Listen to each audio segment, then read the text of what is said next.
পালা বদলের পর ভাড়া নেওয়া তৃণমূলের পার্টি অফিস ছাড়তে হবে, এই দাবি জানিয়ে মমতা বন্দ্যোপাধ্যায়কে ফোন মডার্ন ডেকোরেটিং এর মালিকের। মেট্রোপলিটনে তৃণমূলের ভাড়া নেওয়া কার্যালয় ছাড়তে মমতাকে ফোন। বাইপাস ধাবার পাশে মডার্ন ডেকোরেটিং এর হোটেল ভাড়া নেয় তৃণমূল। ঠিক ছিল 2 বছরের জন্য ভাড়া নেওয়া হবে, পরে আরও 2 বছর ভাড়ার সময়সীমা বাড়ানো হয়।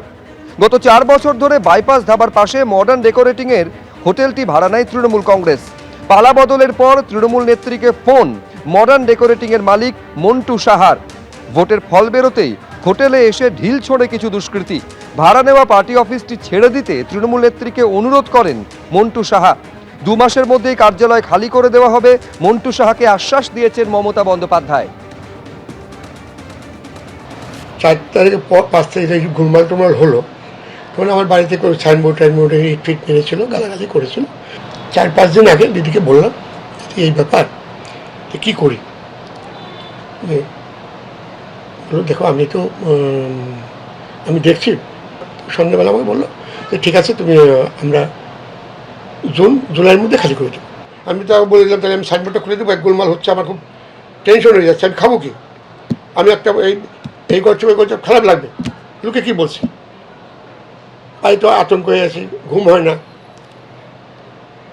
তখন বললো আমার ছেলে যাতায়াত করে করে কি, তখন বল দিদি বলো আমি তোমার কথা দিলাম জুলাই মাসের মধ্যে আমি খালি করে দেবো। স্ক্যানারে অভিষেক বন্দ্যোপাধ্যায়ের সম্পত্তি 188 এ হরিশ মুখার্জি রোডে শান্তিনিকেতনে সেই ঠিকানায় নোটিশ পাঠানো হয়েছে। তার কোম্পানি এবং তার আত্মীয়ের বাড়িতে মোট 17টা নোটিশ পাঠানো হয়েছে।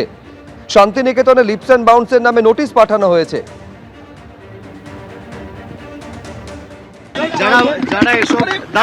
যারা এসব প্রশ্ন করছে কলকাতা পুরসভাকে জিজ্ঞেস করুন অবৈধ অংশটা কোথায়, জিজ্ঞেস করে আগে জিজ্ঞেস করে আসুন, তারপর আমার থেকে উত্তর নেবেন। আপনি স্পেসিফিক্যালি জিজ্ঞেস করুন কোন অবৈধ অংশ, যে অবৈধ অংশ মার্ক করে দেবে উত্তর আমার থেকে নিয়ে যাবেন। ত্রিপুরা, অসম আর পশ্চিমবঙ্গ সীমান্ত দিয়ে অনুপ্রবেশ বন্ধে প্রতিশ্রুতিবদ্ধ সেই রাজ্যের সরকার। দেশের সীমান্ত পুরোপুরি সিল করতে হবে, স্মার্ট বর্ডার চালুর বার্তা দিয়ে কি বললেন আজ কেন্দ্রীয় স্বরাষ্ট্রমন্ত্রী, শুনবো।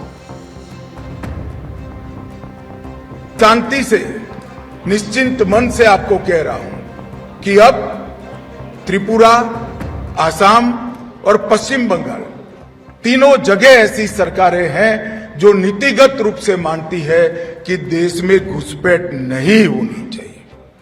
अब सीमा सुरक्षा बल की जिम्मेदारी है कि हम न केवल सीमाओं की सुरक्षा करें, गांव के पटवारी के साथ हमारा संवाद होना चाहिए, गांव के थाने के साथ हमारा संवाद होना चाहिए, डिस्ट्रिक्ट के कलेक्टर के साथ, डीडीओ के साथ, डिस्ट्रिक्ट एसपी के साथ हमारा संवाद होना चाहिए।